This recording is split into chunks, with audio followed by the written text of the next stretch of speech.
Ôi na. Astagfirullahaladzim. Hai pegang nama doy par dulu nubu. Anjir mana betul langkawan Pak Gok tu. Pada tahu TV kendaraan tu. Jadi Pak Us, dari segi kesehatan mungkin lo bisa menjawab pertanyaan. Tapi dari segi agama mungkin PRT Bandung Bahari. Jadi Pak Us atau Ko Heri, mesti seandainya warung kopi kan biasa nanti disediakan tisu.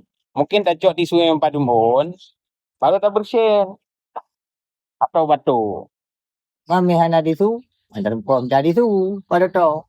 Khusus seandainya hanya tisu, berarti yang atabak roh tanya. Sisi dalamnya udah cok. Nah, datuk bilangnya tak hadap uyup.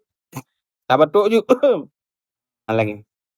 Sebenarnya, tanya tengah batuk atau pilek, harus guna masker sabo. Jadi kita tengah kena batuk, saya langsung tak pakai masker. Begitu batuk, langsung saya kalon uyup. Jadi menurut medis. Cuman terkait dengan masalah agama, nyan bah kata yang baru yang Bahari. Jadi dari segi agama, ini berbicara tentang akhlak atau etika. Di dalam agama kepada la darara wa la dirara. Kitanya hanggubi menyakiti diri sendiri dan tidak boleh menyakiti orang lain.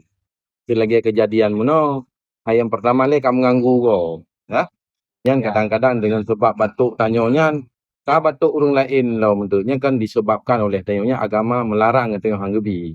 Jadi saya tak jaga bahwa jangan menyakiti diri dan jangan menyakiti orang lain. Oh, gaganya kampung ni Pak U. Ya. Makasih menang pada tu. Nanti mau bari makasih. Kemah pada lah. Apa betul tu memang. Ya, beda-beda. Gak beda.